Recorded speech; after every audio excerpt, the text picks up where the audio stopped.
Oo, ganun na yun. Wala ka sa mga iniisip eh, hindi ko na sila magaan. Sa kanila lagi. Oo, ano yun doon?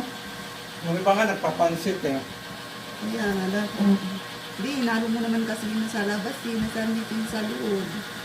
Kinain ko na yung sa labas, be. Ito, sa labas. Oh. Gusto ko yung sa loob eh. Masyado nang hinog eh. Ano ang kain ko?